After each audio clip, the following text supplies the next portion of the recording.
Na cidade de Prata, os anjos se reúnem na Torre de Marfim para debater sobre suas próximas ações.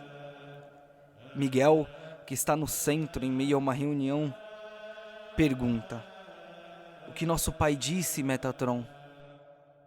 O Serafim, que agora chegava até o local voando, paira ao lado de Miguel sem tocar o chão, enquanto se vira para todos os outros anjos. Ele não disse nada. Não diz a tempos, e isso significa que é hora de agir. O homem tem profanado a criação perfeita e desonrado o nosso pai. Acabaremos com isso. Será declarado o final dos tempos e nós recomeçaremos outra vez. Miguel, indignado, pergunta: mas Metatron, príncipe dos serafins, será essa a vontade de nosso pai? Devemos perseverar. O homem ainda pode ser salvo. Já chega de esperar, Miguel. Até mesmo ele desistiu e seu silêncio reflete seu desgosto. Miguel insiste, se virando para os outros anjos. Votemos então. Eu ainda tenho esperanças. Tenho fé. Mais uma vez Metatron o interrompe, também se virando aos outros anjos. Fé no homem? Você está se permitindo iludir, Miguel? E Miguel responde pacientemente: fé de que é a escolha certa, Metatron. Metatron continua. Caminha agora em volta, mais uma vez olhando para seus companheiros. Até hoje, nós somos os únicos a nos manter retos. E Miguel interrompe uma única vez. Não cabe a você decidir, Serafim. E Metatron, sacando sua espada de fogo, diz: agora caberá. Enquanto enfia a espada de fogo no peito de Miguel, que vai ao chão agonizando.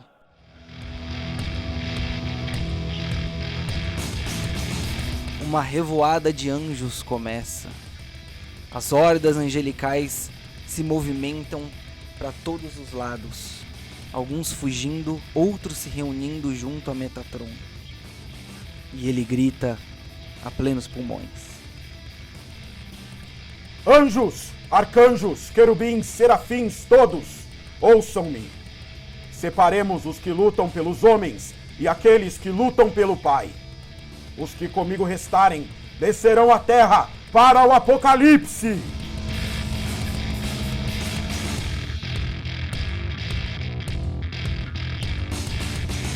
E naquele momento, hordas de anjos se unem a Metatron e hordas fogem. Naquele dia, a contagem finalmente fecha. 1/3 dos anjos havia caído com Lúcifer há tempos atrás. 1/3 lutarão junto a Metatron e o outro terço desce à terra para lutar ao lado dos homens. Para quem via de baixo, do nosso plano, as estrelas pareciam cair do céu naquela noite.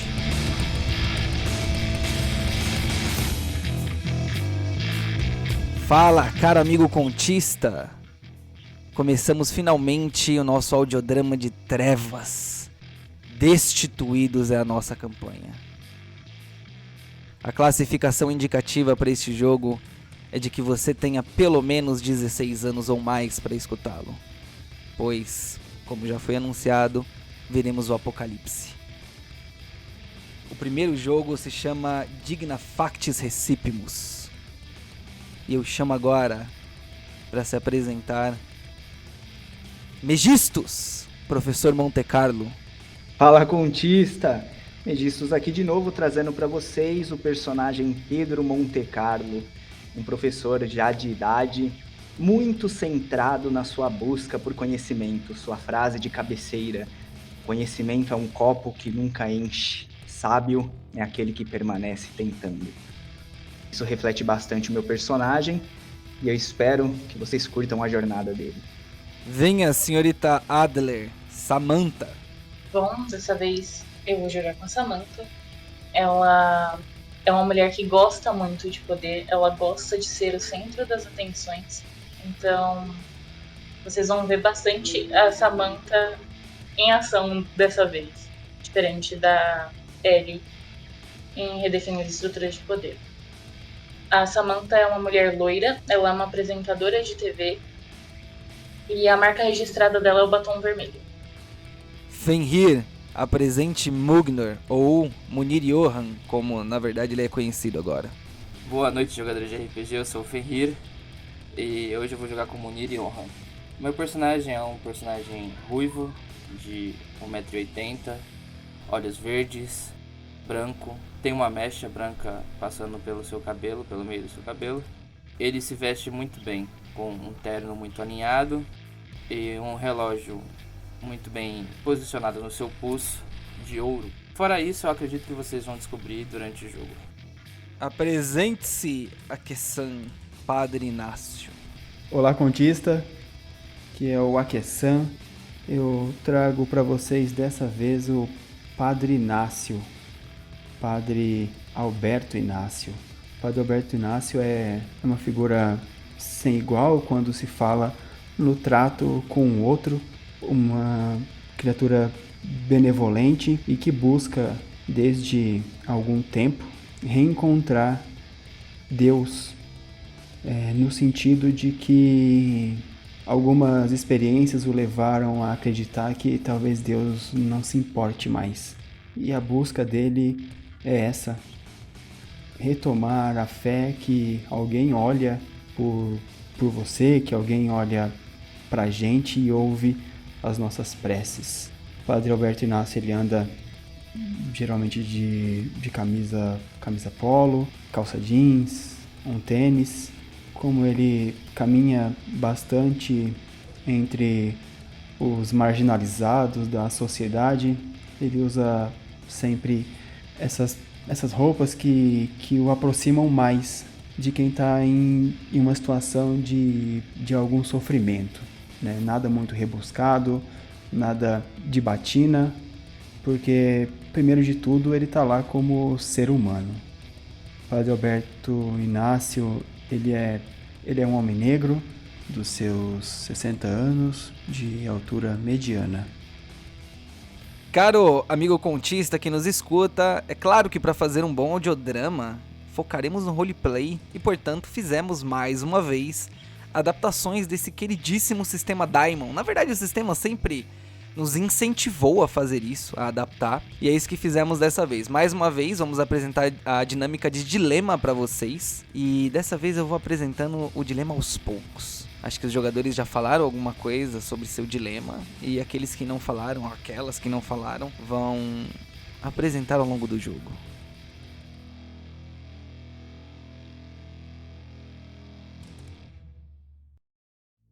O jogo se inicia após o prelúdio, poucas horas depois de um anjo cair na Basílica de São Pedro, anunciando que aqueles que não se curvassem, que não respeitassem a Deus, seriam punidos ainda esta noite. Os jogadores receberam uma ilustre visita.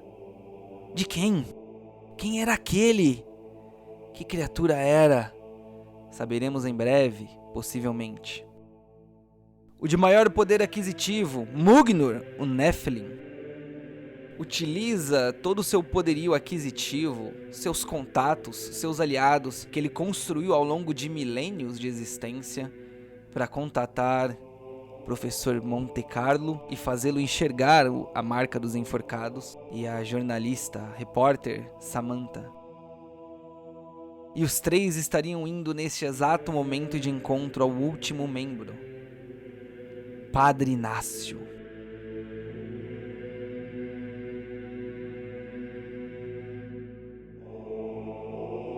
Padre Alberto Inácio. Passaram-se horas desde seu último encontro com aquela criatura que se intitulava Sua Imagem e Semelhança. Não religiosamente, depois daquela visita você jejuava, e é muito simples o motivo. Você perdeu a fome. Você tinha acabado de ver na TV um anjo de verdade, caindo na Basílica de São Pedro. Momentos depois, um anjo de asas negras envolvia o seu corpo. Você passou o restante das outras horas procurando esperançosamente respostas. Talvez na Bíblia. Talvez na humanidade como um todo. Você percebe que na TV eles anunciam outras reportagens relacionadas ao aparecimento de anjos e assassinato a sangue frio. Sim, os anjos estavam cumprindo a sua promessa. Você não ouviu trombeta nenhuma. Você não viu outras formas de Cristos. Até então a Bíblia não refletia a realidade. Não era assim que eles chegariam. Você que estava em outro local, outro compartimento de sua pequena igreja, escuta as portas da frente do salão principal se abrindo grotescamente. Quase que como um arrombamento que não se importava com consequências. Passos. Muitos passos adentrando o seu local sagrado. Você não sabia quantos? Não sabia se eles corriam ou se caminhavam. Eram passos que rompiam com o silêncio da tua alma. O que você faz? Imagino que agora seja madrugada. Me levanto, abro a porta do recinto em que eu estou e me dirijo até ao salão principal. O que você percebe adentrando as portas da igreja são cerca de 8 homens. Alguns deles não mascaravam suas intenções, eles carregavam em suas mãos facões, pistolas, cordas. E ao adentrar a igreja, um deles toma frente. Uma figura que você jura que vez ou outra deve ter visto na TV em algum desses canais religiosos.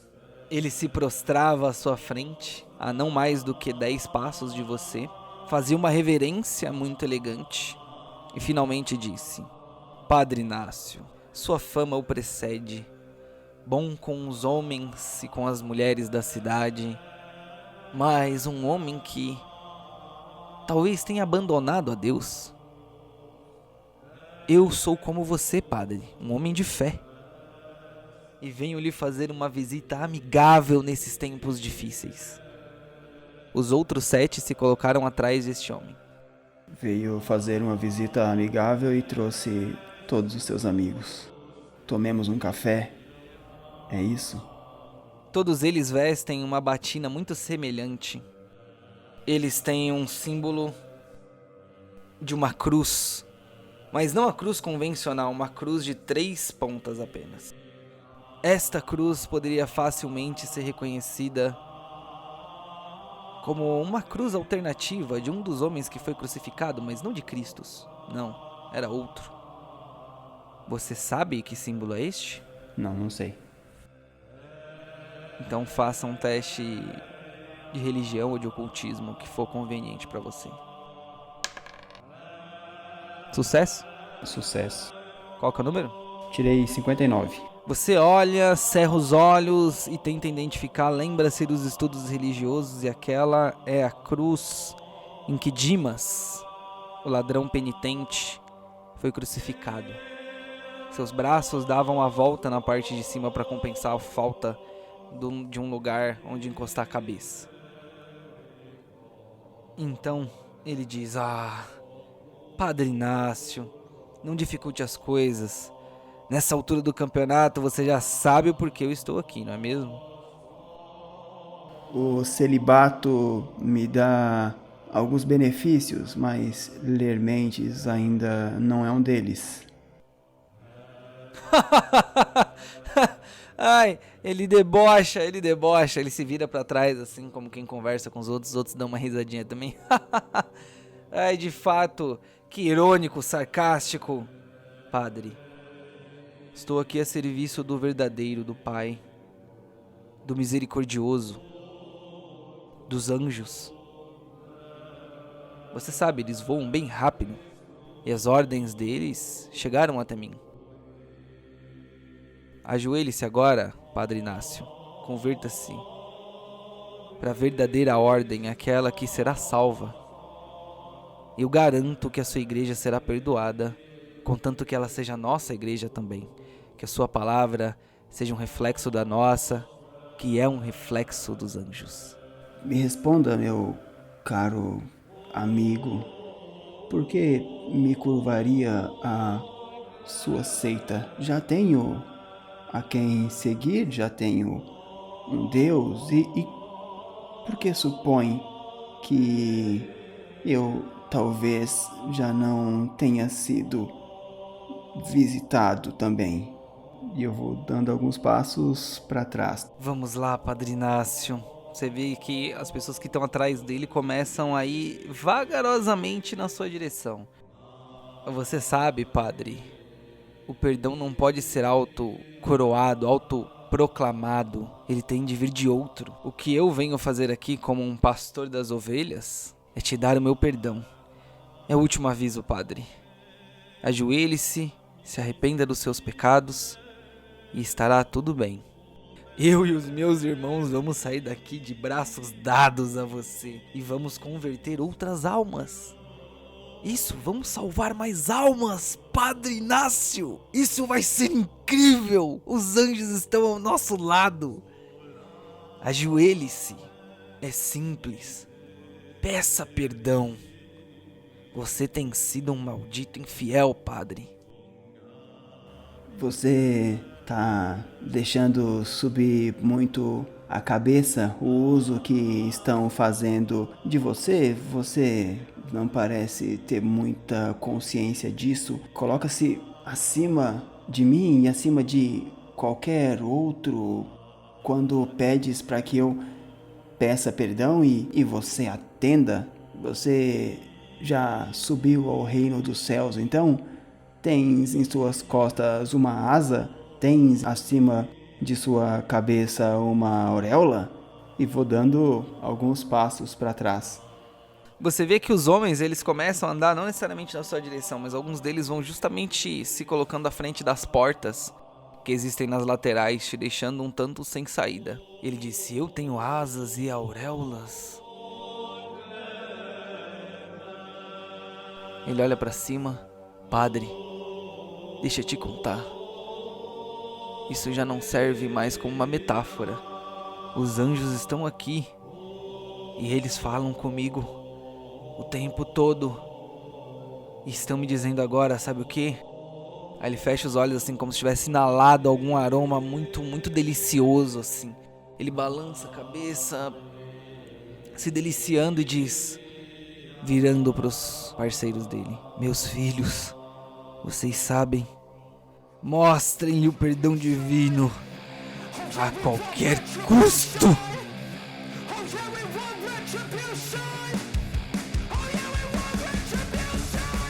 Eu me viro e corro para a porta de onde eu entrei. Ok, você vai fazer na nossa dinâmica um teste de destreza ou esquivar-se, se você preferir, o que for conveniente para você. O primeiro deles vai tentar te agarrar. Certo. Eu vou jogar aqui, eu tenho 48% de destreza. 35% eu passei. O primeiro que tenta te agarrar, você dribla. De que jeito você faz isso?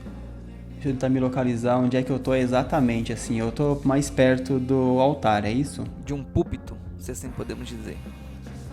Quando ele vem em minha direção, eu dou apenas 2 passos para trás. 2 passos mais rápidos.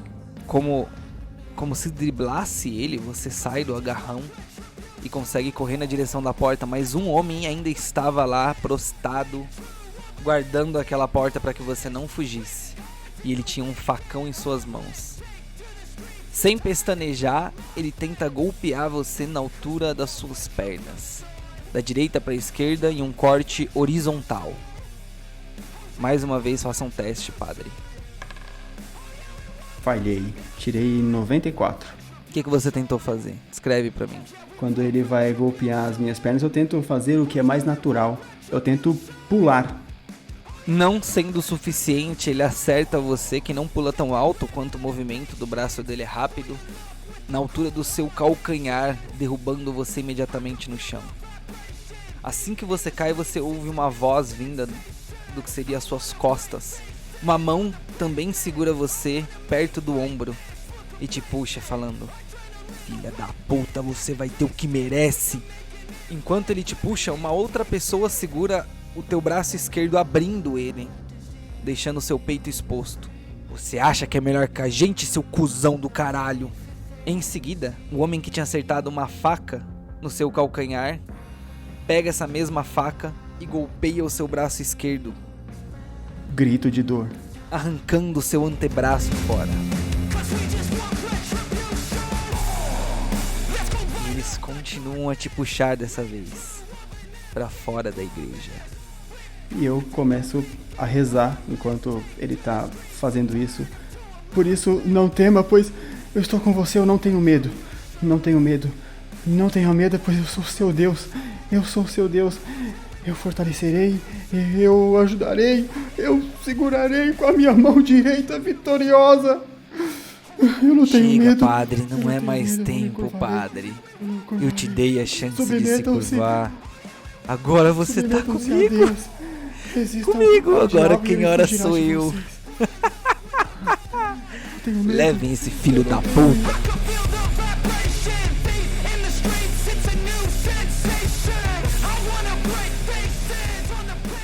Pois bem, dos outros 3 personagens, Mugnor, ou Munir Johan, é de todos o mais abastado e com melhores condições financeiras e o maior poder aquisitivo. E seus aliados e diversos contatos o auxiliam na busca pelos outros 3 marcados. Ele se junta então ao professor Monte Carlo, em seguida a Samantha, a jornalista, e então decidem juntos irem atrás do Padre Inácio, na sua pequena igreja na região do Tatuapé.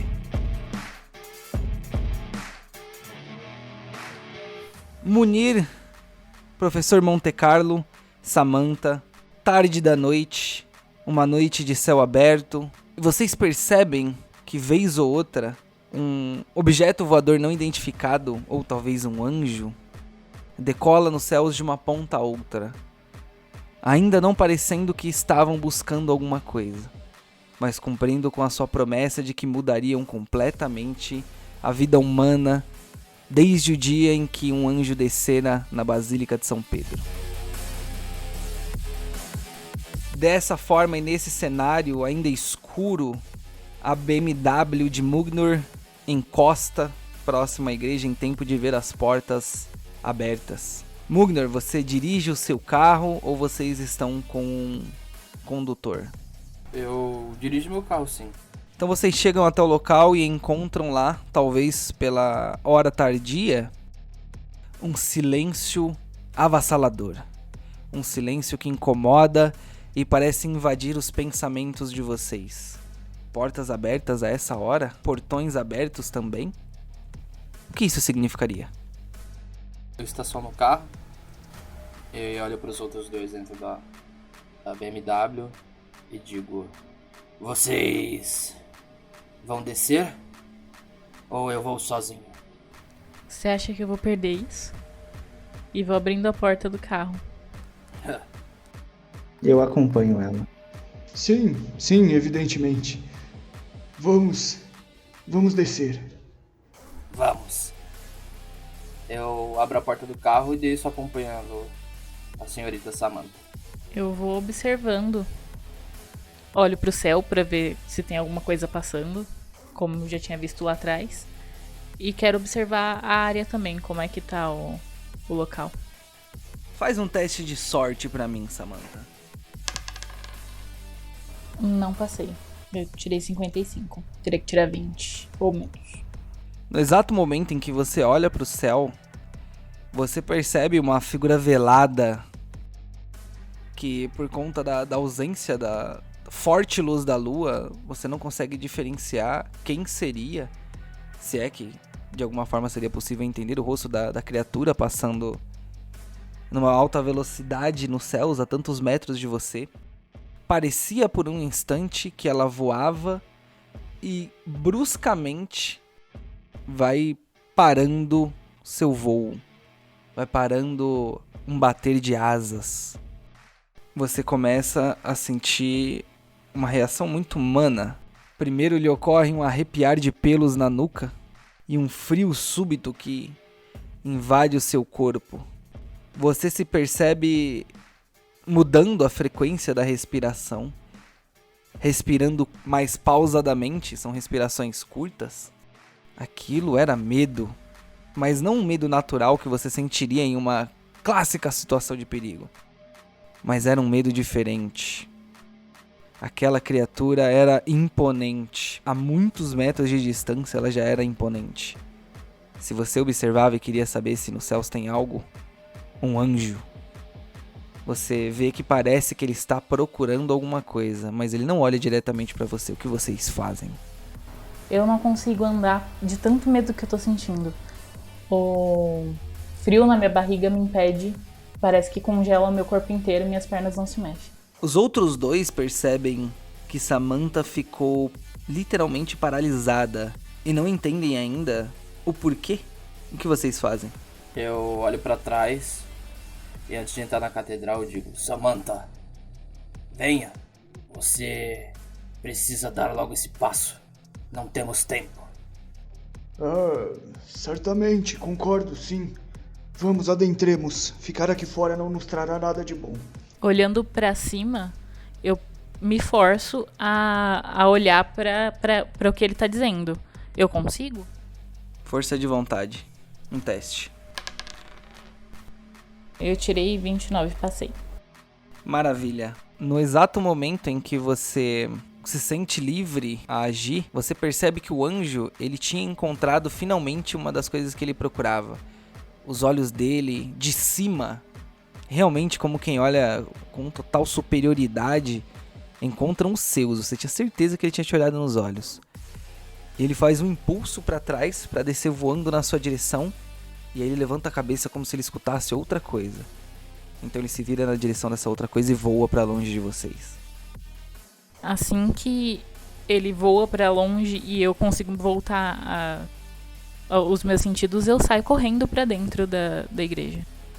Você está bem, Samantha? Tento normalizar minha respiração. Olho pra ele e pergunto: e quem está? Ô, Munir, faz um teste de dilema pra mim, por gentileza. Vou apresentar a mecânica do dilema pela primeira vez. O dilema do Munir ou do Mugnor são a mesma pessoa. É de que ele, por ser um Nephilim, e não que os outros jogadores saibam disso já, ele está há muitos anos, literalmente, sem conseguir criar vínculos, desde que os Nephilims, os antepassados dele, os ancestrais, foram aprisionados em grilhões perpétuos. Ele não consegue se conectar a ninguém. E se ele falha em um teste de dilema, ele age de acordo com um aspecto negativo dessa dificuldade que ele tem. Enquanto se ele passa no dilema, ele finalmente consegue superar essa situação neste momento. Escolhe para o ímpar e roda um D100. Mugnor. Ímpar. 90 foi meu resultado. 90 não é ímpar, então você falhou no teste de dilema. Quando você olha pra Samantha dizendo quem não tá bem, você pensa: já passei por tantas guerras, já passei por tantas inquisições, eu já vi tantas doenças, tantas pandemias globais. A vida é tão efêmera, a vida humana é tão pequena, tão fugaz, passa tão rápido. Você está impelido, Mugnor, a agir com indiferença com o sofrimento dos seus companheiros por 1d6 horas. Pode rodar 1d6. Dali 3 horas você refaz o teste. Por enquanto você não se importa com o sofrimento desses passageiros, dessas criaturas passageiras. Eu só olho pra ela, uma respirada um pouco mais forte e simplesmente continuo andando pra dentro da catedral. Pareceu pra você, Samantha, que ele fez em tom de impaciência, né? Como quem só pela respiração já debocha da sua situação e do seu momento. Mas, Samantha, você não tem muito tempo pra lidar com a frieza de Mugnor, de Munir. Porque o que vocês notam no chão é um enorme rastro de sangue.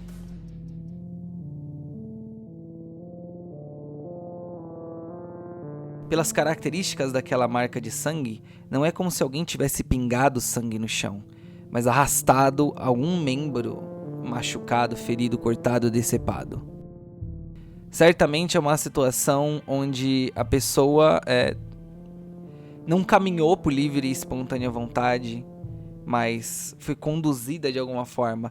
Os traços no chão revelam, além desse sangue que não faz um caminho único, né, uma única saída, mas eles mostram marcas, fica pedaço de roupa, cabelo no chão. Além disso, vocês começam a levantar os seus olhos e perceber nas paredes e no púlpito da igreja, assim como nos bancos, né, da igreja, vocês percebem algumas frases escritas e alguns símbolos nas paredes. Eu me aproximo dos símbolos e vou primeiro nas letras. Quero tentar entender o que está escrito ali. Digna factis recipimus. Em diversos locais estava escrito exatamente isso, que você reconhece como sendo latim. Por sorte eu sei latim. Faça um teste. Eu não passei. Você, engraçado, não é mesmo?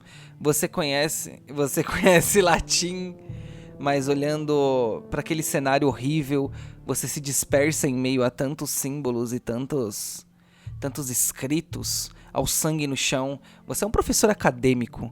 Você não consegue se concentrar no que significaria aquela frase. Em tempo de você perceber, na verdade, um último elemento, este mais afastado, em uma das portas que levaria a outro cômodo. Professor Montecarlo, é você que percebe um braço decepado no chão. Oh, meu Deus! Isso no chão. Poderia ser. E me aproximo, vou me aproximando do membro. Você percebe e reconhece facilmente que existe um pedaço de um tecido que muito se aproximaria de uma batina no braço decepado. Pobre homem. Visivelmente precisa de ajuda. Eu preciso entender esses símbolos, dessa forma eu vou poder ajudá-lo. E aí eu vou voltar pro outro símbolo e vou dar uma olhada. Eu vou deixar você refazer um teste, refaz o seu teste de simbologia, no caso. Enquanto Mugnor, você conhece línguas antigas, não é? Sim. Faz um teste pra mim de línguas antigas. Façam ambos testes. Queria investigar o lugar. Posso? Me diga especificamente o que você tá procurando. Eu tô procurando se tem rastro de possibilidade do padre estar vivo ainda. Como que você saberia se ele tá vivo? Bom, você, pela ausência do corpo, né, você percebe que alguém cortou o braço dele, mas que não jogou o corpo dele em lugar nenhum. Quando você segue o rastro de sangue, você percebe que ele é levado até fora da igreja, para o outro lado da rua, de onde vocês tinham estacionado a BMW, e que ele para abruptamente. Existe uma concentração, uma mini marca de sangue ali, mas é como se ele tivesse parado abruptamente em um local onde existem marcas de pneu que disparam na direção oposta de onde vocês vinham. O que, bem, pelo menos o corpo dele não foi deixado ali caso ele não esteja vivo. Mugnor, qual é o seu resultado? 17, passei. Que resultado maravilhoso. Digna factis recipimus significa necessariamente recebemos as recompensas pelos nossos atos. Você, como figura histórica que reconhece que esta frase se refere a Dimas, o ladrão penitente.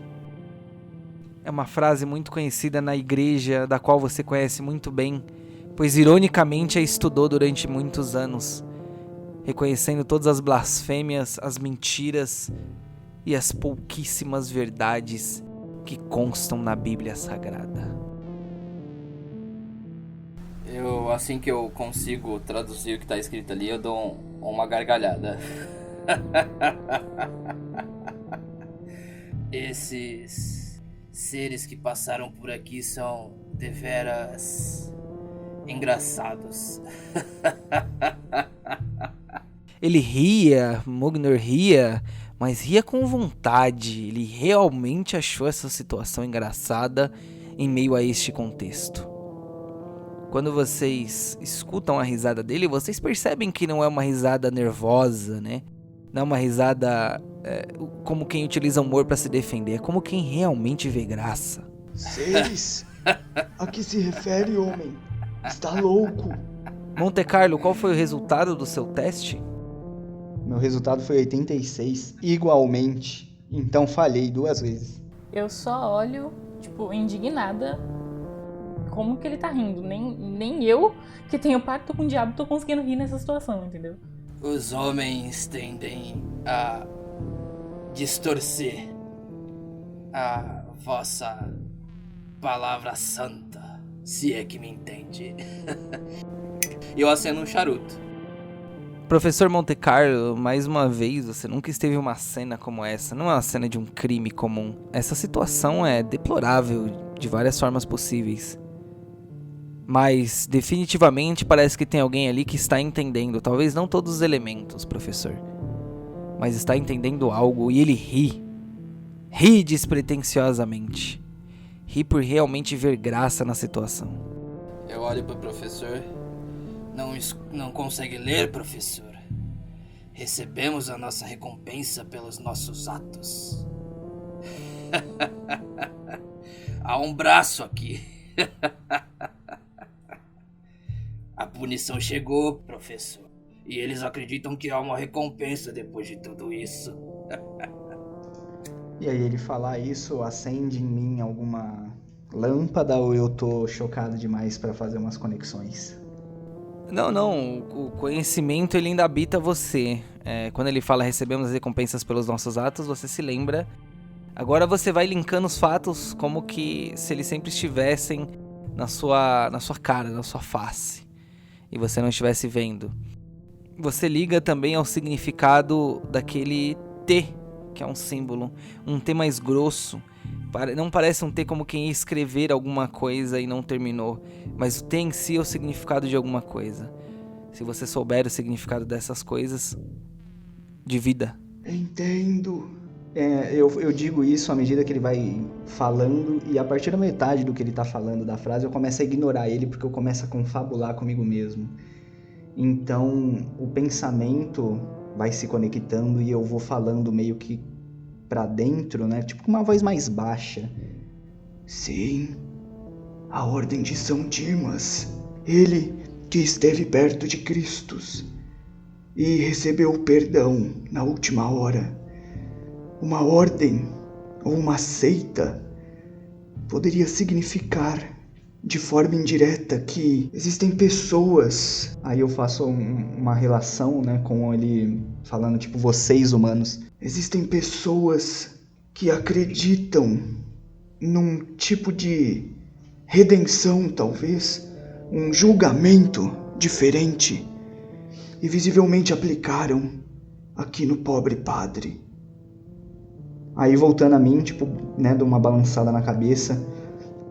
É isso, a cruz. É a cruz de São Dimas. Eu tenho certeza. O pobre padre foi levado, mas não deve ter sido morto. Devemos procurá-lo. Devemos procurá-los, essa seita. Vamos. Foi só um braço. Não vai matar ele, a não ser que ele fique sangrando durante muito tempo. E você acha que isso aconteceu há quanto tempo? Eu olho pro sangue no chão. Tá coagulado? Se vocês quiserem, vocês podem fazer o teste pra ter mais elementos. Mas eu vou dizer de antemão que não parecia ter sido há muito tempo. O sangue não... Ele... Ainda há lugares como o lado de fora, onde um excesso de sangue ainda não foi completamente absorvido no chão. Ali dentro da igreja já havia sido, então era só uma mancha mesmo, não mais uma poça de sangue. Você daria algumas horas, poucas. Eu diria que pelas marcas no chão, deve ter passado algumas horas aqui. Então a gente não tem muito tempo. Mugnor, você percebe que ao chegar do lado de fora, ele foi colocado em algum veículo, provavelmente pelas marcas de pneu no chão. E ele foi levado, não dá pra saber pra onde. A não ser que o professor Monte Carlo faça uma boa análise. Então, professor Monte Carlo, você tem alguma coisa relacionada a alguma perícia de cultura, uma referência bíblica, cultura religiosa, não sei? Por acaso tenho. Então faça um teste e espero que você seja bem sucedido, porque você tá só fracassando na missão até agora. Agora eu passei, 34. 34. Você confabula consigo mesmo, mais uma vez, devaneando sozinho, cochichando, andando de um lado pro outro. Agora parece se importar menos com toda a calamidade que aconteceu ao Padre Inácio. E você se lembra que, se de fato essa ordem secreta, ela existe, a Ordem de São Dimas, essa sociedade, organização secreta, que eles precisam se organizar em algum local. E talvez, né, se eles realmente forem doutrinados e não só forem criminosos, terroristas, que eles tenham um local fixo e que eles não se escondem necessariamente.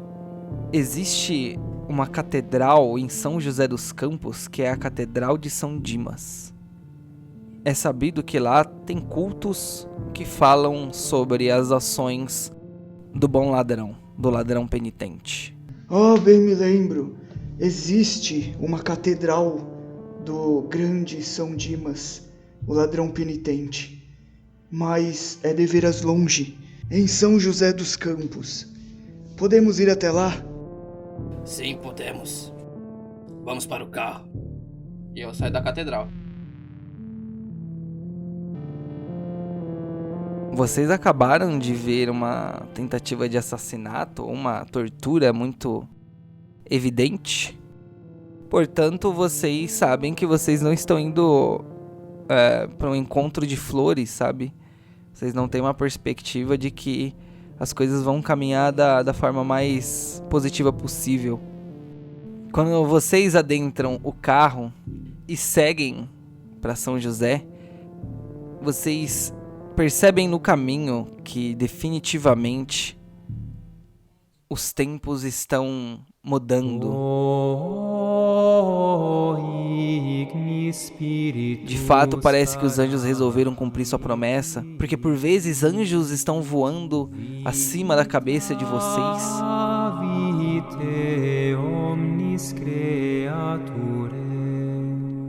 E acontece pelo menos uma vez, de no caminho um anjo descer sobre um carro em movimento e arrancar de lá alguma pessoa que ele leva para os céus. Mugnor, você sabe que os anjos sempre agiram com a humanidade, alguns a protegendo, a maioria deles talvez, e que alguns anjos disputavam pela salvação dessa criação. E você não tem nenhuma afeiçoação com os humanos, talvez, mas definitivamente você sabe que os anjos são criaturas a se temer, por sua impetuosidade e autoridade, até mesmo mais do que alguns demônios. Eles estão implacáveis, Mugnor. Você sabe que se você for encontrado sendo o último Nephilim, seu destino é ser morto ou preso a grilhões. Grilhões inquebráveis. Então você se lembra, enquanto dirige a uma alta velocidade, daquilo que o visitante havia te dito em seu quarto há menos de 24 horas atrás. Disse ele: traga um exército para mim e salve os humanos. Esta é a sua única chance. Você acelera sua BMW o mais rápido que pode. 200 km por hora é pouco. Assim que eu vejo essa cena, é nítido pra quem estivesse no carro que ele tá desconfortável. Enquanto ele tá com a mão no volante e mudando de marchas, ele passa a mão entre os punhos e o rosto começa a suar, transpirar. Mas não pelo calor, mas sim pelo nervosismo de talvez encontrar a punição que ele escapou há milênios atrás.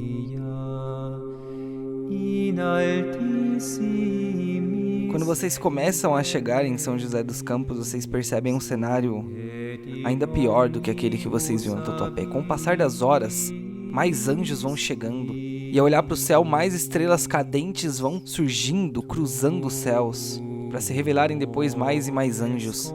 É como se os céus caíssem ao olhar para cima e perceber que naquela escuridão infinita, pontos brancos se arrastam fazendo desenhos nos céus. Em São José dos Campos, por algum motivo, muitos anjos. Alguns deles fiscalizavam do alto dos céus como sentinelas vigilantes, mas ainda não intervinham completamente. Pareciam procurar alguma coisa em específico. Um desvio, 2, 3, 4 desvios. Vocês chegam até a Catedral de São Dimas.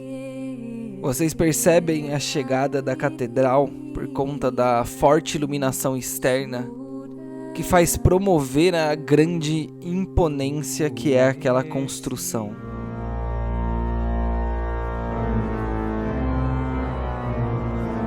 Mármore branco fazem os detalhes e os adornos que embelezam ainda mais aquela catedral, e madeira maciça termina esses detalhes. Tendo mais uma vez apresentado uma estrutura clássica, uma rotunda composta por 4 grandes pilastras circulares.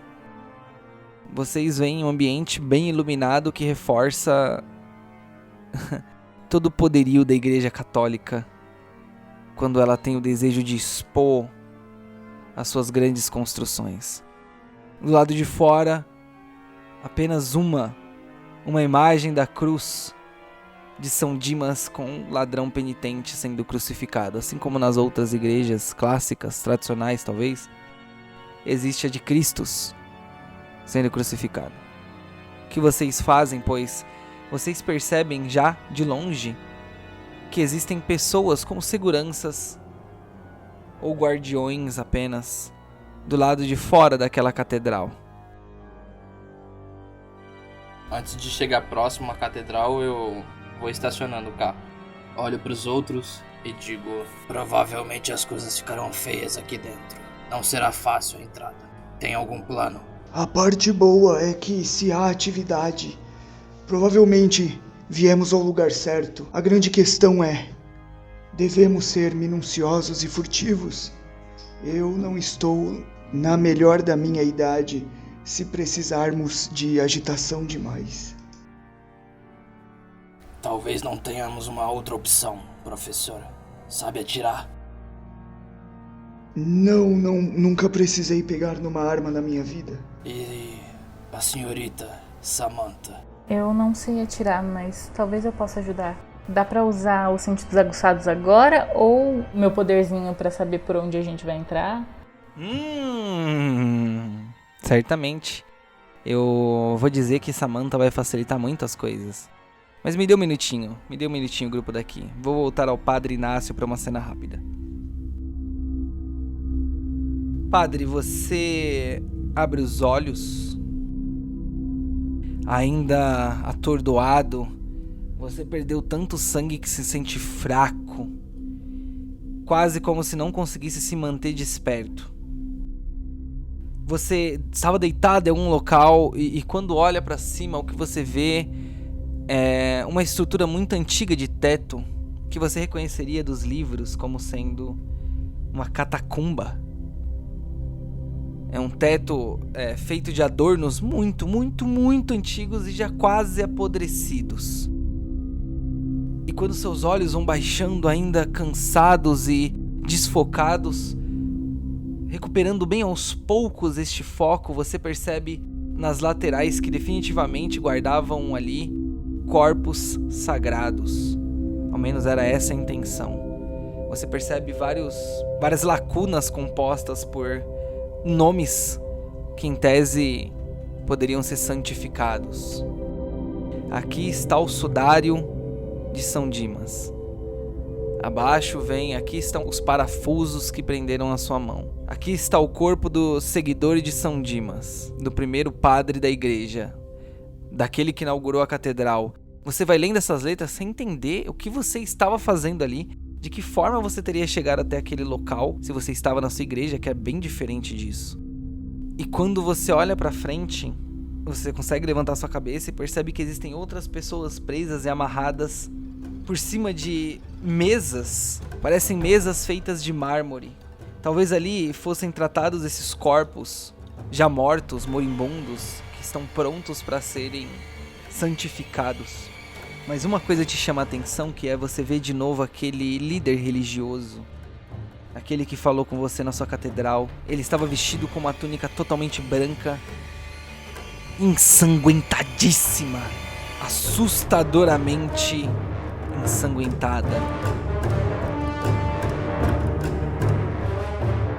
Na frente dele você vê uma pessoa amarrada pelos 2 braços e por uma das pernas, pois a outra perna estava cortada fora. O sangue escorria e pingava no chão e ele pisava sobre o sangue.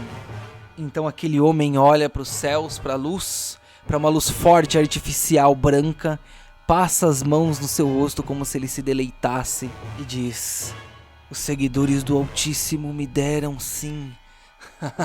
Eles deram a Saulo, irmãos.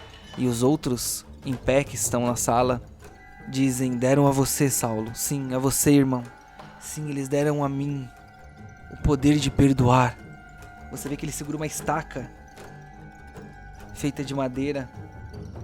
E ele diz: como no Velho Testamento, por meio das minhas mãos o perdão divino, a qualquer custo. Eu abato em nome de ti, Senhor, um cordeiro para livrar os pecados da humanidade. E ele crava a estaca não no coração, mas no pescoço daquele homem que grita ensandecidamente. Ele tira a estaca e ele crava no estômago daquele homem que se debate loucamente, tentando gritar, mas não demora mais do que poucos segundos para ir aquietando. Ele passa a mão pelo corpo, ficando com a mão mais uma vez molhada de sangue, passa no rosto de novo. Perdão a qualquer custo, irmãos, a qualquer custo. E ele olha pro próximo. Faltam 3 para você, Padre Inácio. Você fala ou faz alguma coisa? Eu tento murmurar alguma coisa enquanto ele tá se dirigindo ao próximo, dizendo: não, meu filho, não faça isso. Jamais haverá perdão. Não conseguirá o reino dos céus dessa maneira. Quando você fala murmurando, sem força, sem energia, você percebe que o tal do Saulo vira pra você, como se ele tivesse escutado alguma coisa. Ele pega a estaca no próximo homem e enquanto ele olha, como se fosse pros céus, e depois pra você ele diz: tu és bondoso e perdoador, Senhor, rico em graça para com todos os que te invocam, os verdadeiros. Crava a estaca em outro homem. Agora, faltam 2. Eu tento me mexer, tento me levantar, me colocar prostrado, tento sentar nessa cama de mármore onde eu tô. Você percebe que tá amarrado em um braço e nas 2 pernas. Só sua cabeça tá livre, então metade do seu tronco. Tento fazer mais força pra poder falar mais alto, então. Deus não rejeita o íntegro, ele nem toma pela mão os malfeitores. Essa é sua posição agora. Arrependa-se, meu filho. Arrependa-se. Você recebe um soco na boca do estômago de um outro cultista, se assim podemos dizer, e diz: cala a boca, filha da puta, assiste essa porra, você é o próximo. E aí ele segurando seu cabelo assim, mostrando, assim, não conseguindo mais te deixar se debater. Ele fica apontando a tua cabeça pra onde o Saulo tá.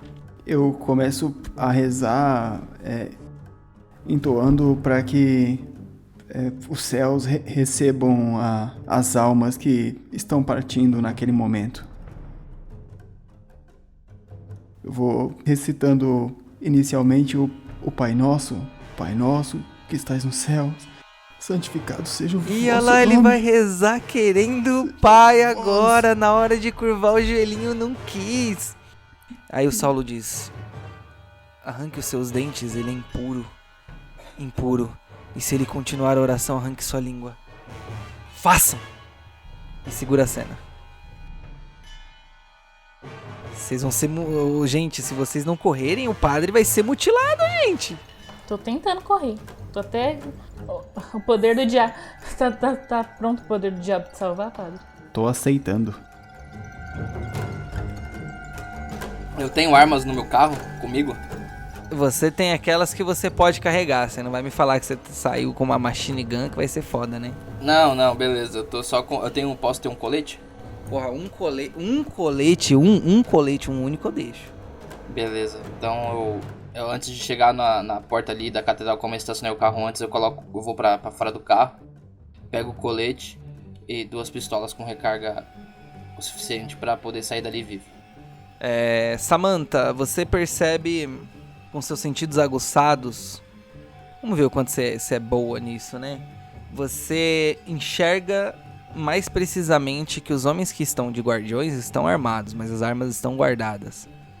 Mas você percebe que por ser uma rotunda, então uma construção circular e grande, você enxerga que 2 homens ficam na porta da frente, bem na entrada, mais 2 ficam na calçada, controlando ali a situação. Então são 4 armados. Mas mais do que isso, você percebe que existe um homem numa lateral. E este homem está de costas para alguma coisa que você julga que pode ser uma porta. Talvez essa seja uma das coisas mais valiosas que você observou. A grande questão é que não só os seus olhos são aguçados, mas os seus ouvidos também. E você escuta lamúrias, choro, pranto vindo de dentro da igreja por pessoas pedindo perdão. Vez ou outra, você escuta alguém dando risada. E isso é o que você observa com seus sentidos aguçados. Os sentidos aguçados é o meu poder? Se você ainda assim, depois de usar os sentidos aguçados, tudo isso de informação, quiser usar o seu poder, me sinalize agora. Eu vou fazer uma ação pelas lamúrias, mas eu quero usar o poder também, tá? Tendo todas as informações que eu tive, vou guardar as informações dos homens armados e da porta na lateral, que ainda assim é muito perigoso, seria muito perigoso entrar por ali. Ouvindo as lamúrias lá, eu começo a chorar, né? Ouvindo as pessoas sofrendo lá dentro, eu começo a chorar. Só que as lágrimas são de sangue, como na primeira cena. E aí eu vou usar o meu poder. Com o seu poder, o que você quer fazer, senhorita Samantha? O seu poder basicamente te dá poder a troco da tua alma para fazer o que você quiser. Quanto mais poder você usar, mais mácula você vai ganhar. Bom, quero conseguir levar todo mundo lá pra dentro a salvo, pelo menos. Qual a melhor rota pra chegar lá dentro a salvo? A garantia de que todos os 3 vão estar vivos até chegar lá. Eu vou te dizer que você pode fazer isso de 3 níveis diferentes. Você pode fazer com pouco custo, mas grandes chances de falha. A médio custo, com pouca chance de falha, mas com uma mácula visível. E a um custo alto, para ter certeza de que você chega em segurança, a uma alta mácula. Nem você conhece seu próprio poder. O que você escolhe? Médio. Médio. Quando você começa a desejar ir para dentro daquela igreja a salvo e sem maiores riscos, de você começa a emanar uma aura escura com um tom avermelhado, um tom escarlate. Essa aura, como se fosse uma capa por trás do seu corpo, vai envolvendo a você e vai envolvendo aos outros. Mugnor, você conhece aquilo. Aquilo é, se não magia antiga, alguma arte demoníaca. E você sabe o que isso quer dizer agora. O que ela fez, com certeza aplicou um efeito sobre vocês que para humanos vai ter um poder muito grande, vai ter um resultado significativo. Mas ao ver aquela energia tocando você sabia que era uma mácula. Era uma marca demoníaca. E tem uma coisa que anjos odeiam desde sempre mais do que humanos. O que é, Mognir? Demônios. Quando você fala em voz alta, demônios, você percebe ao horizonte que alguns daqueles anjos que estavam voando começam a vir nessa direção. Agora vocês têm menos tempo ainda. Vocês, a efeito da magia, a efeito do poder aplicado de Samantha, estão invisíveis a olhos comuns. Vocês não podem ser vistos por um período de tempo igual a joga um de 10 minutos, Samantha. Vocês têm 8 minutos. É claro que você não saberia precisamente disso no jogo, mas para vocês jogadores terem a noção, o efeito muito simples. Você sente suas costas arqueando como se o seu peito pesasse um infinito. Você percebe que na parte superior das suas costas, algo que se parece com um espinho brota para fora, rasgando a sua pele em uma dor indizível. A primeira das máculas não pode ser vista por alguém que não te olha de forma completa e observadora, mas você começa a perder a sua postura humana, literalmente. Com grande esforço você consegue regularmente se cuidar, mas a este custo. O que vocês fazem? Professor Monte Carlo, você não entendeu nada, você só sabe que essa energia escura tocou a sua pele e que ela parece te envolver. É a primeira vez que você vê isso. E olha só, devia ter Cthulhu aqui pra você perder sanidade. Bruxaria. O que isso faz? Eu olho pra dentro do carro. Seja lá o que estiver fazendo, não temos tempo. Os anjos estão vindo pra cá. Vamos! Eu vou correndo pra porta lateral. Ele fala vamos, eu vou correndo em direção à porta lateral. Ok, quando você... Assim, o cara ainda tá parado lá, ele não tá vendo vocês, já é notório. Ele tá olhando em volta. Se ele escuta barulhos, ele vira pro lado assim. Tipo, tô ouvindo alguma coisa, mas vê que não é nada, ele cagou assim, virou pro lado e... Não deve ser nada, né? Tô ficando doido. Tarde da noite já, uma gritaria do caralho lá dentro. Mas ele não saiu da porta, o que vocês fazem? Enquanto a gente corre, eu quero dizer... Precisamos de uma distração, seria ótimo. Talvez todo esse armamento que você carrega consigo possa proporcionar isso a nós. Assim que eu chego próximo à porta, eu tento dar uma coronhada na cabeça dele, fazendo ele desmaiar. Ou, se possível, quebra até o pescoço. Sem muita um amor àquela pessoa, não. Se você for quebrar o pescoço, um teste de força. Se você for dar uma coronhada, teste de destreza. Vou fazer o teste de força, tá? 25. E aí, você passou no teste? Passei, eu tenho 75 de força. Você... Diga como você matou ele. Assim que eu chego próximo, eu passo pelas costas dele e grudo o queixo e coloco a palma da mão no queixo e na palma da mão da nuca. E com um movimento muito rápido, antes de sacar a arma, eu vou fazer qualquer coisa, eu suspendo ele do chão e quebro o pescoço dele no alto, tentando tirar ele do chão e fazer isso de uma maneira muito assombrosa, assim, tá ligado? Que isso, claque? Fico abismada. Tipo, eu tô tentando ir salvar pessoas, ele tá matando pessoas. Tipo, dou uma travadinha. A gente tem pouco tempo, aí eu olho e aí tento processar e continuo correndo lá pra dentro. Samantha, você vai fazer um dilema porque te deixa insegura você ser menos forte do que ele. Você não sabe o que ele pode fazer com você. Talvez você precise consumir mais mácula. Faz um dilema pra mim, escolhe para o ímpar, por favor. Par. 99. Neste momento, você olha para suas mãos e vê que ele era muito mais forte que você. E você percebe os seus dedos, eles vão se alongando como se alguém puxasse os seus ossos para fora com um alicate. Nada disso parece divertido ou heróico. É tudo doloroso, tudo sofrível. Ele parece puxar a ponta dos seus dedos, enlarguecendo o tamanho das suas mãos, e as suas unhas vão parecendo garras afiadas, escuras ao mesmo tempo que apodrecidas. Sua imagem vai mudando agora fisicamente para que uma pessoa de fora veja. Quanto você tem de força?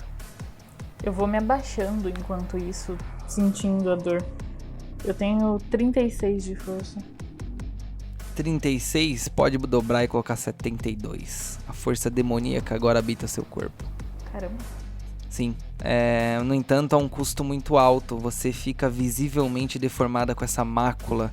E você vai ter que jogar força de vontade pra não gritar muito alto. Minha força de vontade continua a mesma? Se eu não diminuir ela. Aproveita que eu tô deixando a mesma. Você vai tendo menos domínio de si mesmo. 33, passei. Você se curva, né, à frente do seu próprio espaço.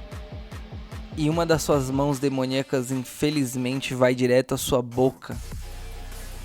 Pra parar a sua própria voz, pra travá-la na sua garganta. Você resistiu. O que vocês fazem agora? Eu adentro a porta, eu abro ela tentando ser furtivo e empurro. E olho pro professor.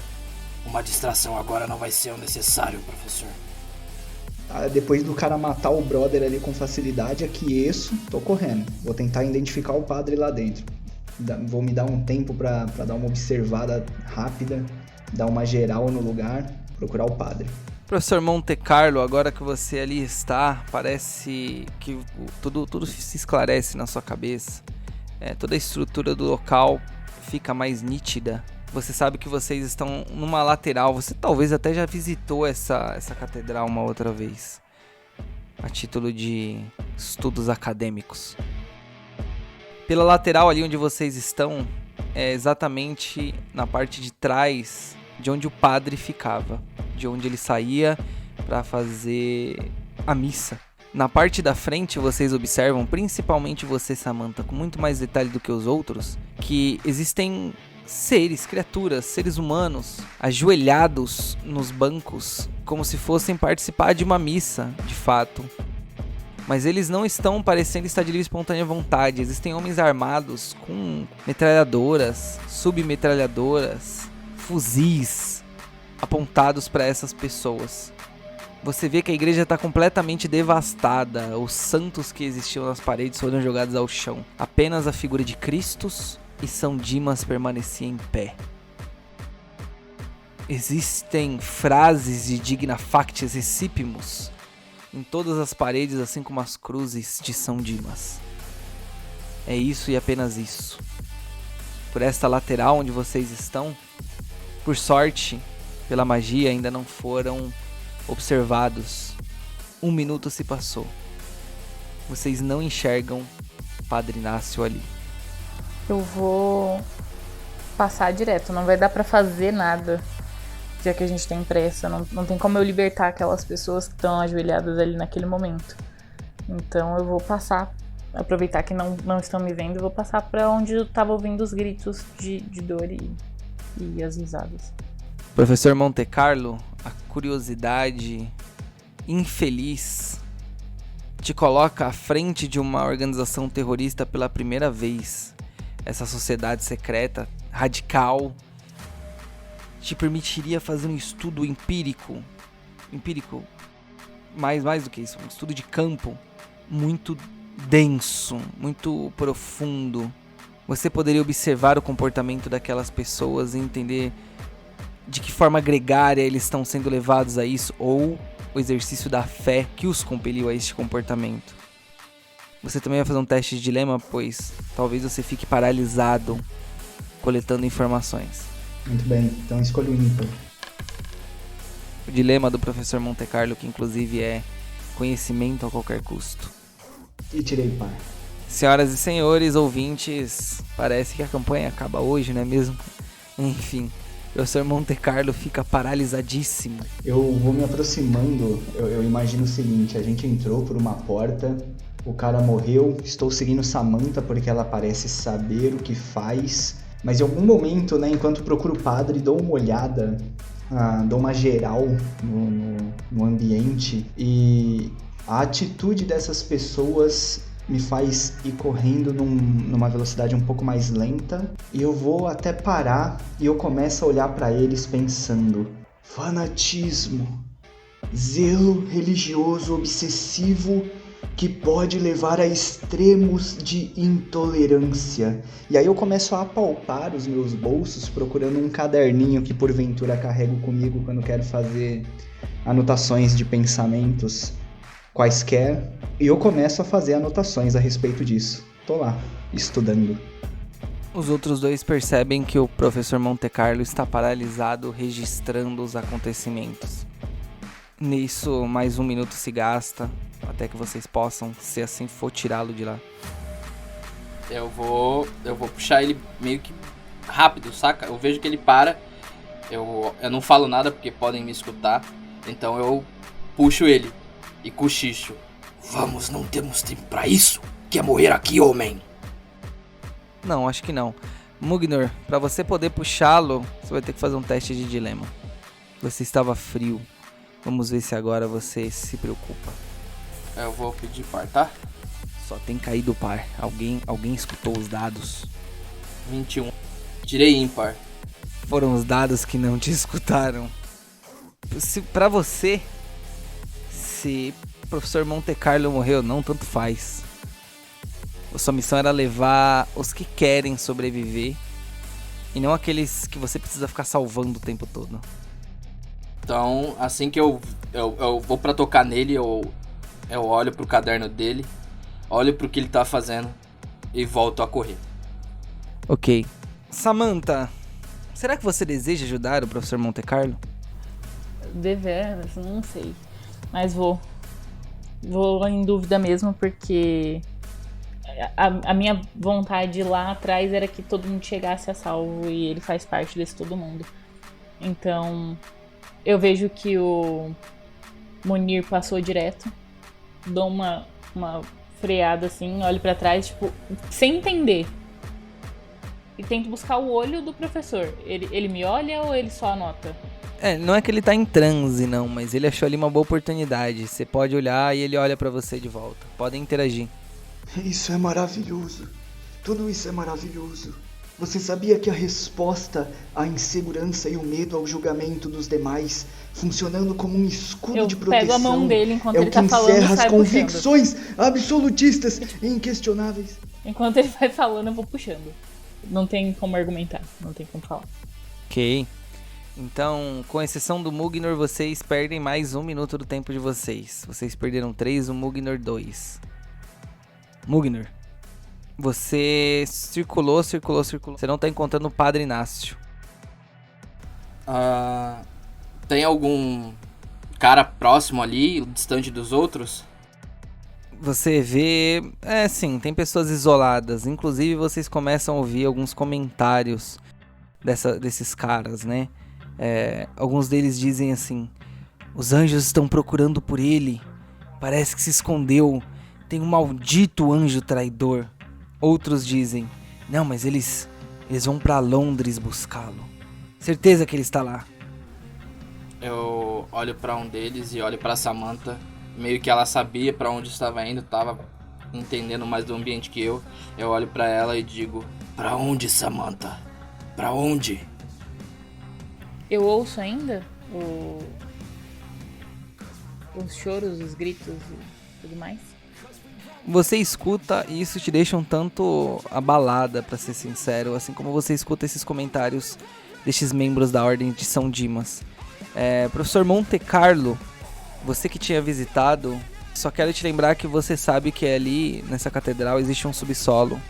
Eu desisto de escrever, então eu guardo o caderninho e me permito ser levado por ela, mas eu continuo o raciocínio em mente, que diz o seguinte: para não ter que lidar com a sua própria fragilidade. E nesse momento eu quero, através desse pensamento, né, a concretização desse pensamento todo, buscar de uma forma visual, melhor dizendo, quem poderia ser o líder, quem ali me parece o mais fanático deles. Eu vou fazer uma nota mental, né, uma descrição dessa pessoa, caso eu consiga identificá-lo, é claro. Você identifica que nenhum deles tem compostura suficiente para liderar. O líder não está entre eles. Samantha, o líder não parece estar por aqui. E isso me remete a uma lembrança de uma visita anterior. Existe um andar abaixo do nível do solo. Estou certo sobre isso.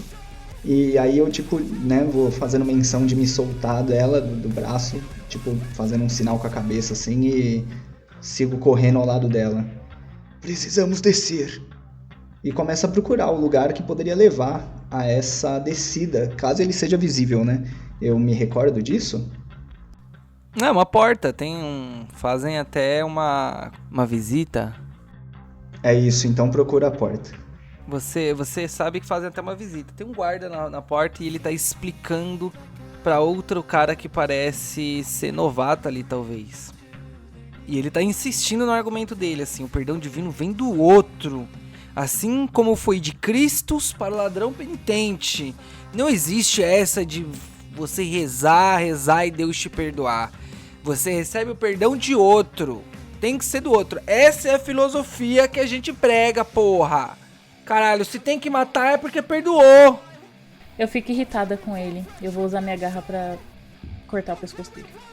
Eu já não tô mais me controlando. E eu fico maravilhado. Ah, que linha interessante de raciocínio. Eu pulo no pescoço do outro e, tampo a boca dele e tento desmaiar. Já que ele tava sendo iniciado ali, talvez ele não entenda muito bem o que está acontecendo, então eu tento só desmaiar ele. Façam testes. A Samantha de força e o Mugnur de destreza. Espero que passe, senão... Pará, patibum. 63 de 72. Olha, ainda bem que você ganhou um buff. Eu não teria feito se não tivesse ganho. Ih! Deu ruim, 83. Ok. Samantha, você arranca fora a cabeça do homem em um golpe devastador. Você não tinha noção da sua força. Então, quando você pensa em arranhá-lo, em cortar o pescoço dele como uma lâmina, você simplesmente arrancou fora todas as articulações dele num corte limpo com as suas unhas. O outro, abismado, ia dizer alguma coisa enquanto o Mugnur estava prestes a tampar a boca dele e tentar quebrar o seu pescoço. Mas ele o faz com tanta força que ele estoura a cabeça do cara na parede. Quando você bate a cabeça do cara na parede, faz um barulho terrível. E eu vou dizer sim que deu tempo antes dos outros virem ver, de vocês adentrarem a porta. Mas isso consumiu, quando tem muita gente olhando, consome um tanto da energia de vocês. Mugnur tem 3 minutos, os outros têm 2. É isso que restou depois da falha. Escadas e mais escadas que levam, na verdade, a depósitos antigos desta catedral. Não só corpos de outros padres que fizeram trabalhos honrosos ali, né, trabalhos edificantes, mas de outros indivíduos que também desenvolveram alguma forma de santidade. Ou algum item, objeto que seja santo de alguma maneira. E ao descer, pra você é um prato cheio, Professor Monte Carlo. Mas você está sendo levado pelas mãos demoníacas de Samantha, que o conduz pelo braço. Vocês me escondem algo? Que maldita força sobre-humana é essa?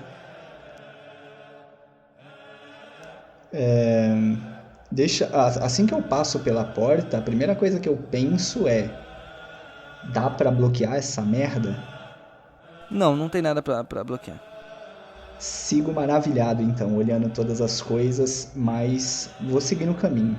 Tô um pouco mais focado depois. É muita violência pro meu gosto. Então não quero passar tempo desnecessário por aqui. Eu sigo Samantha. Não que pareça que eu tenho escolha, né, anyway, mas é isso. Mugnur, é tempo de você escutar alguém lá de baixo, não muito longe, dizendo: não, a gente não vai matar só os católicos. Todos os falsos moralistas. Vamos perdoar todo mundo. Você entendeu? Perdoar. E outra: eu tô ligado, eu tô afim também, mas o Saulo não tá parecendo que vai deixar a gente perdoar, não. Só ele quer perdoar. Olha lá, o próximo é o padre, Olha lá. Padre Inácio, você tinha perdido 2 dentes. E eles tinham ameaçado que iam cortar a sua língua neste exato momento, enquanto você era trazido para a mesa de mármore principal. Os outros 3, Mugnor, Montecarlo e Samantha, começam a avistar a mais ou menos uns 20 metros essa cena, a cena que foi narrada, vários corpos mortos, sacrificados como cordeiros, em cima de mesas de mármore, plataformas mais precisamente. Existem 2 seguranças apenas dentro desse compartimento. Vamos por uma ordem: Padre Inácio, Mugnor depois, Samantha e Montecarlo por último. Eu não estou os vendo, né? Não, ainda não. O executor, ele tá vindo pra perto de mim já? Ele já tá perto? Como que tá a situação? Saulo tá esperando você ser colocado na mesa pra ele poder fazer o teu sacrifício. Saulo, tens certeza que esse é o caminho? Você falou com ele? Deus? Você falou com Deus? Deus? Que prepotência, Padre Inácio, por estas blasfêmias tão pequenas, que a sua alma será levada pelos anjos mais terríveis para as profundezas do inferno. Você se banhará no enxofre infinito. Deus? Não. Deus descansa. E se eu te perdoar agora, talvez ele te perdoe também. Eu faço isso porque os anjos delegaram que fosse feito. Ele parece feliz, legitimamente feliz. Este cara não bate bem da cabeça, Padre Inácio. Padre Inácio, rola dilema. Você é a primeira vez. Parece de alguma maneira que talvez Deus realmente tenha abandonado toda a humanidade. Eu vou de ímpar. Não, saiu par. Padre Inácio, você certamente está falando coisas das quais você quer acreditar. Então, nesse ponto, eu imagino que eu me sinta fatalista e fadado a perecer nas mãos desse ignóbil. Eu digo, então, se ele não olha por nós, se ele permite que vossos filhos desçam e destrua parte de sua criação, como poderia eu fazer qualquer coisa para mudar este fatídico destino? Saulo, te parabenizo, Saulo. Encontrastes uma motivação e vejo que acreditas fielmente nisso. Não sei mais, só resta em mim dúvidas que meu destino seja selado em Cristo. Ele se debruça sobre você e ele coloca uma mão assim como quem faz um cala-boca, sabe? Em cima da tua boca, a mão dele ensanguentada, como se ele te calasse. E ele faz shhh. Silêncio, padre. Sinta a luz chegando.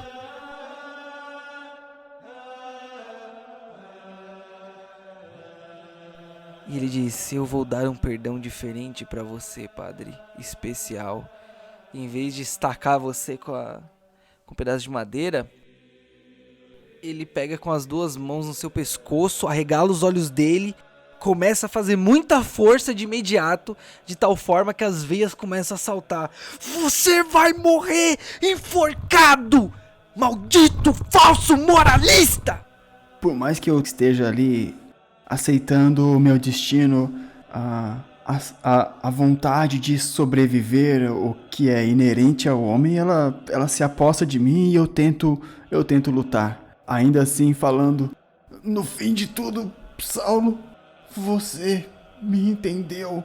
E eu tento tirar a mão dele do meu pescoço e eu tento me debater da maneira que eu puder me debater.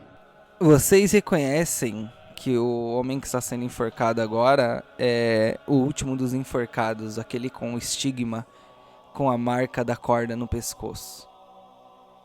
Vocês têm cada um uma ação até que Saulo enforque o padre e encerre a história.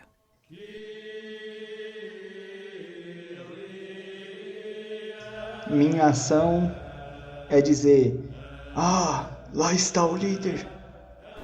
Eu olho pra Samantha. Os dois de fora é seu. O de dentro, eu mesmo quero dar a sua recompensa.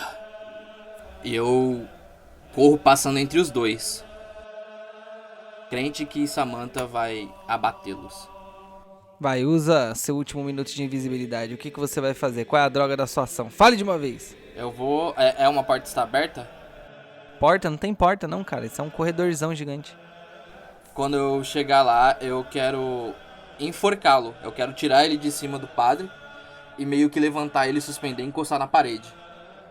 E eu vou falar: a sua recompensa chegou. Não era isso que você queria, imundo. Rola o dado. Destreza. Pra você fazer esse movimento rápido e segurá-lo.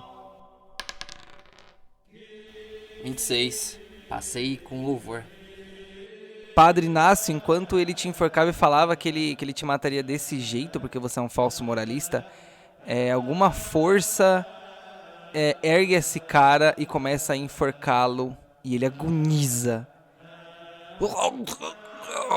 Se você não vê ninguém, porque eles estão invisíveis, então faz parecer que de alguma forma alguém te escutou. Me escutastes no último momento? Samantha, sua ação, já que o padre Monte Carlo, o professor Monte Carlo sentou no chão e disse: oh, queridos, isso dará um ótimo estudo acadêmico. Assim que o Mugnor passa, ainda invisível, eu pego um dos... Imagino que esteja um em cada lado da porta. Pego um deles e bato com força no outro. Joga o dadinho da alegria, joga o dadinho. Força? Isso. 10. Vai derrubar a negócio todo. Eu tirei 10. Você... narra a situação, pode narrar, como é que aconteceu? Eu pego um dos guardas, já que ainda estou invisível, pelos braços e jogo ele batendo no outro, afundando os dois na parede. O barulho foi grande e não só o barulho, como isso danificou a estrutura do local, fazendo com que poeira começasse a cair do teto e pequenas pedras neste momento. Agora, dada as ações dos companheiros, posso ir em direção ao padre, vou ampará-lo. Padre, você, no momento seguinte, a invisibilidade de todos acaba, dos três. O último, na verdade, é o Mugnor. E quando ele termina de enforcar Saulo cai ao chão desfalecido. Em tempo que a presença de Mugnor se revela e Padre Inácio, quando você olha para aquelas três criaturas que entraram ali, você percebe duas coisas. A primeira delas é que todos eles têm o mesmo estigma que você no pescoço. A segunda é que eles têm aura. 2 deles têm aura. Mugnor tem uma aura quase angelical. E Samantha tem uma aura quase demoníaca. Quando vocês olham para o Padre Inácio, vocês veem uma figura com o braço decepado, com um corpo aparentemente machucado e sua boca sangra, pois ele havia perdido 2 dentes. Ajam em grupo, interajam. Já chego tirando o lenço que eu carrego comigo no paletó e tô amparando, colocando na boca dele para tentar de alguma forma minimizar o sangramento.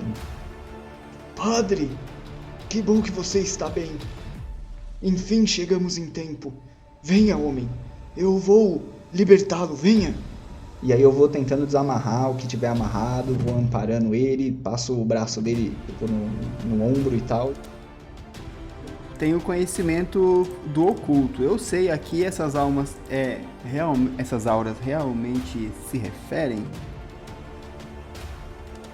É mais um sentido até religioso pra você. Parece que alguém foi mandado pra fazer isso nesse exato momento. Entende? Porque você tinha falhado no dilema, mas a vida te mostrou o contrário. Então, tá tudo bem. Enquanto ele vai me pegando e me limpando, vocês são anjos, são enviados por Deus, e vou abaixando a cabeça assim porque não consigo mais resistir. Eu olho pra todos. Conseguimos entrar, agora precisamos sair.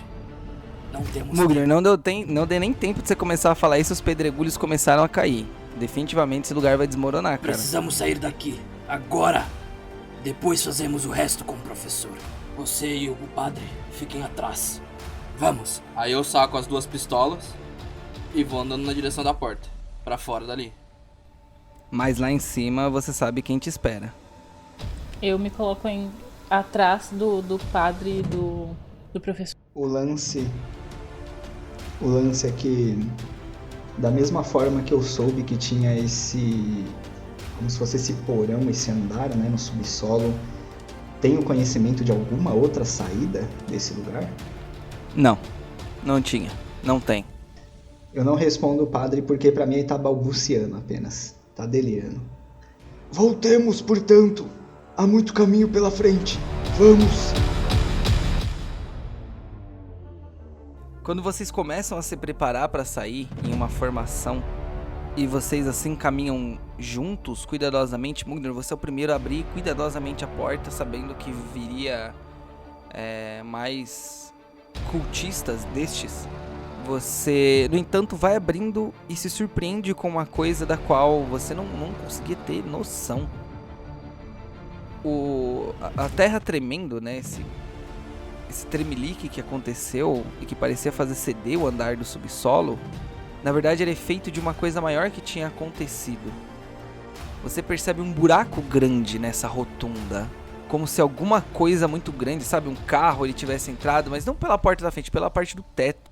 Não existe mais nenhum daqueles pobres coitados ali.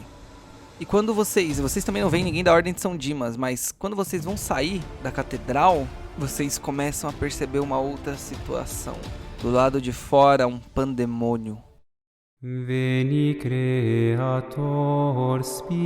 Para cada um de vocês, vou dizer sobre uma coisa. Padre Inácio, a situação esperançosa da qual você foi retirado agora, começou a encher o seu coração de esperança apesar de toda a dor, e parecia aliviar o seu coração, fazendo crer que sim, você ainda era observado e cuidado, mas quando você bota os seus pés para fora da catedral e ainda olha para frente, você vê um homem caindo dos céus no chão, como aqueles que se atiram de cima de um prédio.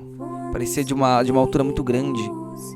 Ele cai, metade da sua cabeça e dos seus órgãos explodem de forma que o corpo dele vira uma poça gigante de carne e sangue. E aí você vai levantando ainda mais os seus olhos e percebendo que do lado dele tinha outro e outro e outro. E então você percebe, Padre Inácio, com toda a esperança que tinha no seu coração que se esvai, que ao olhar para os céus choviam homens e mulheres. E quem fazia essa chuva eram anjos que seguravam pessoas pelos pés e de uma altura enorme jogavam para que morressem no chão, esmagados.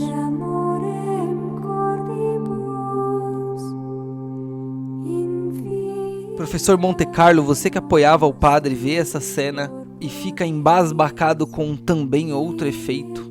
Ao olhar para os lados, você percebe grupos de pessoas em que uma se empurra a outra, uma empurrando a outra, e que se escondem e deixam pessoas, abandonam pessoas para serem levadas pelos anjos. É como se fosse o declínio completo da razão. os homens começam a abandonar a si mesmos e você consegue ouvir o sinal de todos, o sinal definitivamente inconfundível de algo como uma trombeta tocando.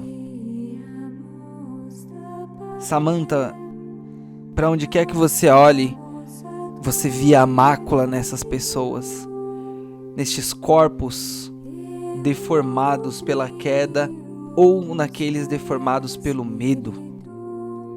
Você percebia que ali já não havia mais humanidade. Ou os caídos, ou os demônios, ou os próprios anjos já tinham a alma daquelas criaturas. Em seus rostos, uma feição cadavérica te fazia sentir-se em casa, por um lado irreconhecível de você mesma, e ao mesmo tempo amedrontada por outro.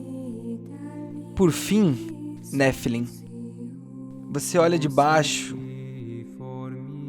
para todos aqueles anjos do qual você conseguiria lutar contra um ou contra dois, mas não eram menos do que 1000. Então você olha para todos aqueles que você precisava proteger para ter um mínimo de esperança e os retira dali.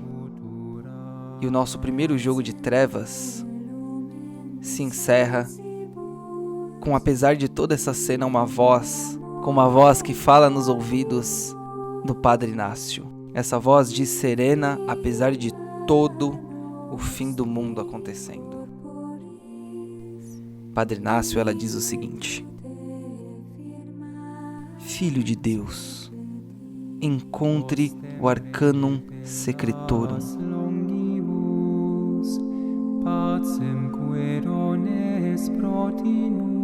É isso, caros amigos contistas. Muito obrigado e vos espero no episódio 2.